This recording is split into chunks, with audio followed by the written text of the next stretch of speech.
So in today's video, I'm going to talk about doing classification problems using the scikit-learn package in Python. And the algorithm we're going to specifically use are support vector machines. And so if you look at the top of the code, please just ignore the bottom for now. This is just really plotting, and I don't want to do that in real time. But we're going to have NumPy, matplotlib. We're going to use randNormal to generate some synthetic data.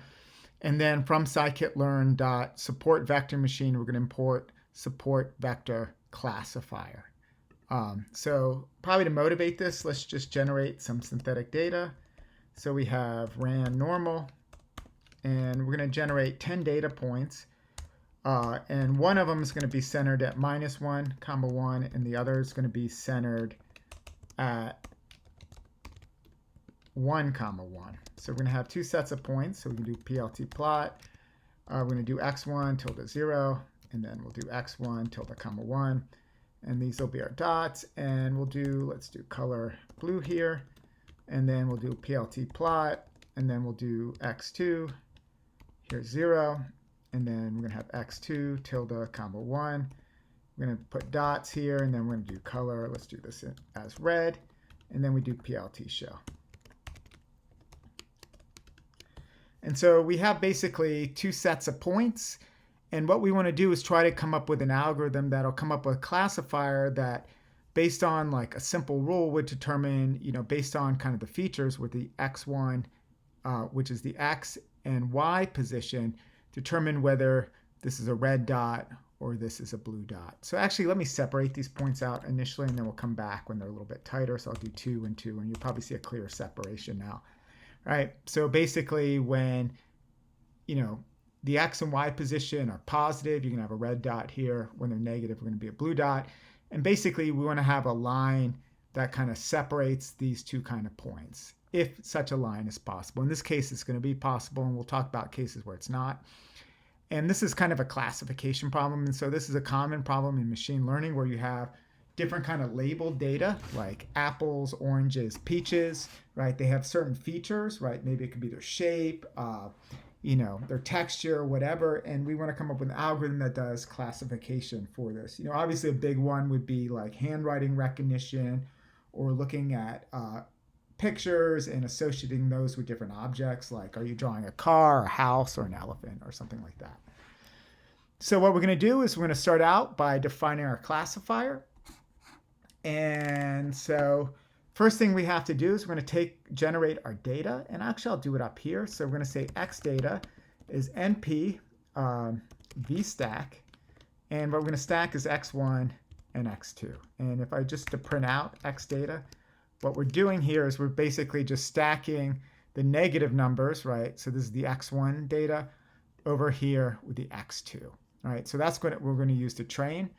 And then the other thing we want to do is our y data, all right? And this is going to be basically our labels. And so what we're going to do here is concatenate, and then what we're going to have is np of zeros for the first one. So we'll make this our first classification, and then we'll do np ones here, and then we have 10. So if I print this, print y data, right? Zeros.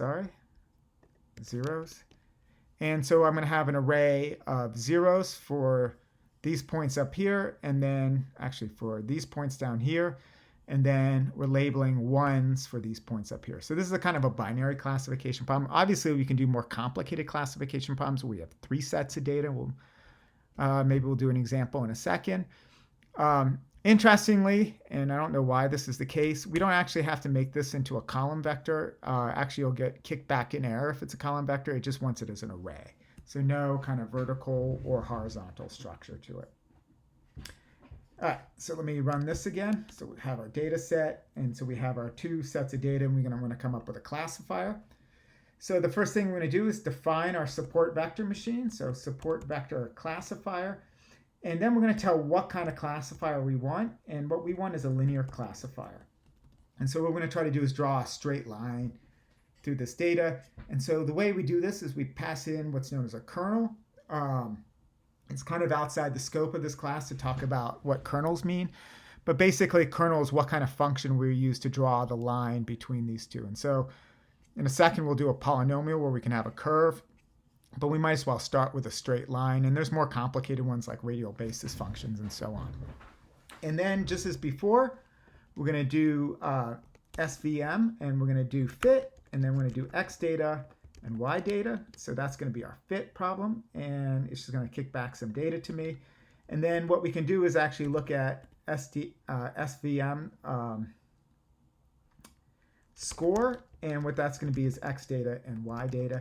And basically score here, it's not an R squared, it's just telling what fraction is the model, can it correctly do all the reds and all the blues. So this is kind of an interesting plot to look at it, but it's much nicer seeing what the algorithm does to kind of clean up the data. And so basically this is a bunch of code where I'm going to make a plot. So basically I'm doing a 2D plot with a mesh grid here between -6 and 6 with 500 points, 500 points. And then what I'm going to do is I'm going to make a prediction based on, I'm basically going to have the classifier predict every single point from 6 to 6, whether it is a red guy or a blue guy. And so that's what the SVM predict is. So for some column stacking, the X and Y, so I'm bringing them together. And Ravel basically takes an array and converts it, a matrix and converts it to an array. And then basically I'm reshaping it. This is kind of complicated. This part, you can dig through it if you want to understand it, or you can just basically copy it, and then we can run it. So here we're predicting it, and now I see my points. Here are my red points, right, which are classified red, and here are my blue points, which are classified blue. So here's kind of our classifier. Notice it's a linear line that separates these kind of two data structures for us. Now, if I come back up here, and so initially I started with clear separation, but maybe I can bring it back here, 1, 1, 1, and 1, and then I run it. And now I have kind of a tighter data set. It's not clear if you can get a line here, right? If I do a vertical line here, now I run it, and it says I can only get 90% of the data. And so then I run down here, and I look at the shape, and you can see it's trying to come up with the best line, but this little point out here is a little bit problematic and causes us some points. So you can't always come up with a perfect linear classifier between these different data sets. So one of the things you might want to do is you might want to try different kinds of classifiers, and this is really where kind of support vector machines get useful. So I already talked about a linear classifier, but maybe we want to do a polynomial classifier. So we can do poly, and then we can give it the degree, and that's equal to 3. We do our fit now, and now we get, actually this does a little bit worse. Let's see what this does when we try a polynomial. And now it's trying to bend something. It's actually not doing a pretty good job there, but we can play around with it. Maybe we could try a 4th degree polynomial. Let's see if that works any better. That's actually even worse, 0.65. You can try a quadratic, and that gives us a degree of 2. And if we try a quadratic, and now it's trying to actually kind of, basically it's kind of looping the structure up here and down here. So you kind of have to play around with this. I'll talk later in the next video about cross-validation, how we can try different kinds of algorithms and how we're going to compare those different algorithms. If I do a little bit more separation, maybe I do kind of 1.5 here and 1.5, 1.5, 1.5. I run it again. Actually, that's too good of a classification. Now it's a little bit messier, and then I can try my polynomial again. I run that, and then I plot it up, and it's trying to give me, like, actually that doesn't look good at all. Let's see how good a linear classifier does. So if I come back linear, and I run the linear classifier, and then I run it again. Actually, linear classifier does much better than the quadratic one. Now, sometimes in these kernels, like if we do, actually I don't need the degree, it doesn't really do anything, so I run it again, and I run it again. One thing you can also do is you can do polynomial. So if I do again, degree equal to 2. There's also some other parameters. So I think in my notes I use gamma is equal to auto. Gamma is kind of a tuning parameter in this. If I run it with quadratic, actually it doesn't even do well when I play with gamma. So let's just stick with a linear function, because that's kind of our best classifier. All right, and I run it again, and I kind of get the classification with that. There's some other ones we can do. in the example, so there's also sigmoid, right? So this is almost like a neural network using sigmoid basis functions. And basically all these is giving curves. It still keeps it linear. And so that's another one to consider. So often when you play around with these, you try out different kinds of kernels, whether linear, polynomial, sigmoid. There's also radial basis functions. And let me come back down to that. I think in the example, I have one where it would work with a radial basis function. So that would be RBF. And we run it here. And basically, radial basis functions try to create like a blob in a blob. So this is really good when your data, like when you have one set of data inside and another set of data outside. And this actually gives us pretty good classification. How accurate depends on whether you want to play around with, how complex your data is and so forth. So one last thing is we can actually add a third data set. So I could do x of 3 here.